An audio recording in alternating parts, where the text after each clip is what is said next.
Bueno, muy bien, como hemos venido hablando, los temas que tienen que ver con la economía, con las finanzas, con los recursos, están ganando intensidad en la agenda. Y bueno, recién en la provincia hablábamos de dificultades, en un municipio también de la provincia de Buenos Aires se mencionaban algunas carencias y la pregunta es, bueno, ¿va a seguir esto así? ¿Se va a incrementar? ¿Habrá mayores dificultades todavía? Bueno, la idea es que un economista nos responda sobre esto y para eso tenemos aquí a Martín Tetaz, licenciado en Economía, investigador de la Universidad Nacional de La Plata, amigo de la casa. Martín, buenas tardes, buenas noches. Hola Fabián, ¿qué tal? ¿Cómo estás? Bien. Bueno, ahí está planteado más o menos el tema. Escuchábamos algunas dificultades que se plantean a nivel provincial, sobre todo en tema de recaudación, en tema de recursos. Digamos, la provincia puede terminar aún peor, digamos, o puede terminar con dificultades severas, como por ejemplo no poder pagar proveedores, empleados públicos, o tener que emitir algún tipo de cuasimoneda o más deuda todavía. ¿Cuál es el panorama que ven ustedes los economistas? Bueno, ciertamente la situación financiera de la provincia de Buenos Aires es muy compleja, en primer lugar porque ya empezó el año con un panorama de déficit fiscal importante, en parte porque viene incrementando el gasto de manera significativa. Es un presupuesto para este año de 107.000 millones de pesos y todavía no tiene incluidas las paritarias, con lo cual probablemente sea cerca de unos 10.000 millones adicionales. Y entonces ya se planteaba una preocupación importante con un déficit probablemente cercano a los 15.000 millones de pesos y ahora encima se agrega la situación de contracción económica. Inclusive para el INDEC oficial es esto, para el primer trimestre de este año la economía argentina habría crecido solamente 0,6%, esto implica prácticamente la economía está planchada y las estimaciones privadas implican que probablemente esté cayendo ya la economía. ¿Y eso cómo impacta en ingresos brutos, que es el principal recurso de la provincia? Claro, la clave de la provincia de Buenos Aires, a diferencia del nivel nacional, es que el impuesto por excelencia más relevante es justamente ingresos brutos, y ese es un impuesto, por ejemplo, hay una investigación de Luciano Igrecia que lo estimó, y otros economistas también han hecho la misma estimación, que sobrereacciona al nivel de actividad. Para decirlo esto en términos muy simples, para que sea simple para la audiencia, piensen que si el nivel de actividad crece un 10%, el Producto Bruto Geográfico de la provincia de Buenos Aires, la recaudación de ese impuesto crece un 15%. Pero el problema es que cuando cae el nivel de actividad, el impuesto sobrereacciona también, entonces cae más fuertemente que la caída en el nivel de actividad. ¿Qué? Porque la gente deja de pagarlo, además de que cae la actividad, la gente dice, bueno, no lo puedo pagar y no lo paga. Lógicamente se juntan las dos cosas. Es un impuesto donde hay una tasa de evasión bastante alta. Porque se hace por declaración en muchos casos, sobre todo porque la informalidad, las partes de la economía que están en la informalidad no tributan. Claro. Entonces es un impuesto que reacciona muy fuertemente con el nivel de actividad económica, en parte por actividad y en parte por evasión, como decías vos. Lo mismo pasa con las tasas municipales. La diferencia es que acá estuvo hace un rato el intendente Seco y ellos planteaban que los problemas del municipio no eran tan graves. Bueno, en parte porque el municipio jugó correctamente la pulseada política con el presidente Kirchner desde el primer día. Fue uno de los primeros municipios que tomó el camino ese y se la jugó y le salió bien. Y en parte porque para las necesidades financieras de un municipio relativamente pequeño siempre se pueden resolver con alguna ayuda de nivel nacional mínima, pero la necesidad que estamos hablando de la provincia de Buenos Aires, aún en el caso en que la nación quisiera resolver el problema financiero de la provincia de Buenos Aires, realmente está en discusión si puede hacerlo, porque también la nación está atravesando por problemas financieros y de déficit fiscal muy importante en estos momentos, y además se agrega la cuestión política si quiere hacerlo, ¿no? Claro, o sea que la nación, digamos, hoy cuando se está hablando de que, digamos, entre el jueves, o sea, entre mañana y el viernes a la mañana tiene que pagarle esos 2.800 millones a la provincia, ¿la nación realmente no los tiene o no se los quiere dar, digamos, o las dos cosas? Bueno, la nación siempre tiene la posibilidad a partir de ahora, sobre todo después del cambio de la Carta Orgánica del Banco Central, de emitir esa cantidad de dinero y directamente pagarlo con emisión. El problema es que ya empieza a complicar. ¿Está Chicone?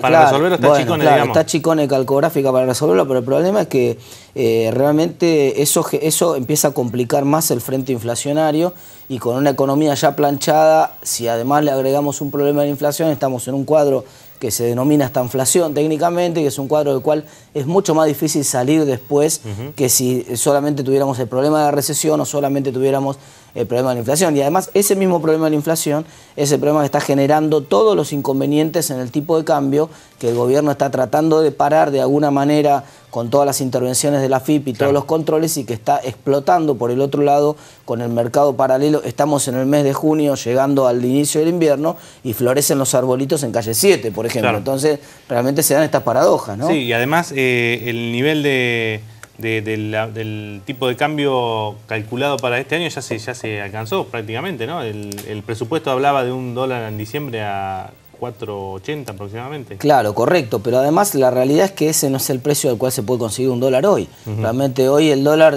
si uno tiene que ir a conseguir $1, está más cerca del valor paralelo del blue, que está en 5.95 hoy, que en los 4.45, porque esto, como en todas las cuestiones de la economía, el precio no es el que vos le pones en la pizarra al producto, el precio es al cual lo conseguís. Esto es como el asado de Moreno, que salía a 14 pesos, pero no estaba en ninguna parte. Entonces la realidad para la persona que se quería ir a hacer un asado, que el asado salía 35 o 40 pesos el kilo, y acá la realidad para alguien que quiere hacerse $1 es que el dólar sale 5 pesos con 95. Entonces el inconveniente ese que está generando todo este problema a nivel nacional se agrava si vos tenés un escenario inflacionario, porque la Argentina se pone muy cara en dólares, y entonces eso hace que prácticamente la competitividad de la industria nuestra caiga muy fuertemente, y eso repercute además, por supuesto, en el nivel de empleo en el mediano plazo y en los niveles de satisfacción de la gente en el largo plazo.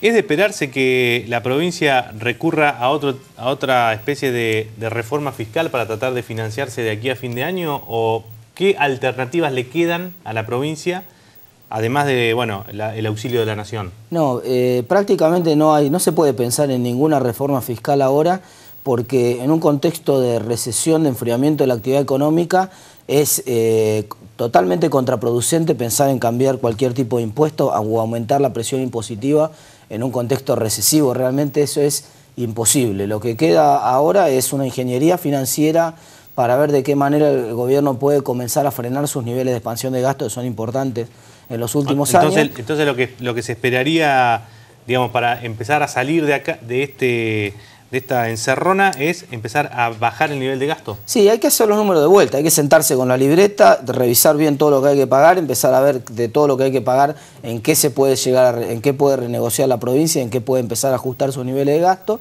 Y en segundo lugar, la que se viene es una publicidad muy fuerte con la Nación, donde la única salida viable en el mediano plazo que tiene esto es o una reactivación milagrosa de la economía y que entonces se resuelvan todos los problemas, o que la Nación le termine enviando dinero, probablemente salido recién fresquito de la maquinita, le termine enviando dinero a la provincia. Daniel Scioli, dinero con el que cada vez se va a comprar menos, digamos. Sí, cada vez se va a comprar menos, pero como el gasto público ya está determinado desde ahora, a la provincia de Buenos Aires poco le importa, porque de hecho ya buena parte de las obras públicas se han parado. Si vos consultás con contratistas privados que tenían obras públicas, buena parte de la obra pública de la provincia se ha parado, porque es el primer lugar donde es más fácil cortar rápidamente. O sea, la provincia ya está empezando a hacer algo de eso ahora, y es lo que se viene en el mediano plazo. No por nada la decisión del gobierno nacional de lanzar el programa de créditos tan importante que lanzó la semana pasada, eso te iba a preguntar, porque percibe que hay un freno en la actividad de construcción muy importante, agravado ahora por el freno en la actividad de la obra pública de las provincias,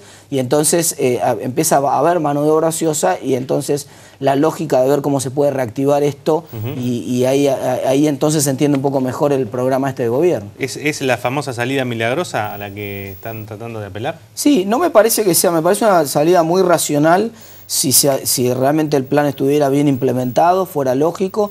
Yo veo que el plan es un plan interesante, baja de buena manera y de manera significativa el costo financiero para acceder a la vivienda, pero todavía sigue siendo caro para muchos sectores de la población, y para los sectores que es barato, que son los que ganan menos de 5.000 pesos, tiene muchos requisitos a los cuales son difíciles de acceder. Por ejemplo, si fuera un crédito para acceder a una vivienda ya construida sería más fácil, pero es un crédito en el cual tengo que tener un terreno, tengo que tener ingresos en blanco, además. Es decir, son muchas circunstancias que van a restringir mucho la posibilidad de acceso a ese crédito. Es mejor que lo que había, o sea que hay que recibirlo con con beneplácito, es una buena iniciativa y ciertamente, pero si se aplicara, para decirlo esto en castellano y con números concretos, si se aplicara de manera exitosa y se lograran construir las 100.000 casas que propone el gobierno en un año, el producto movería 2 puntos la aguja, o sea, crecería 2% el producto. Sería importante en el contexto recesivo que estamos hablando, recuperaría los niveles de recaudación también de las provincias, porque habría mayor actividad económica en las provincias,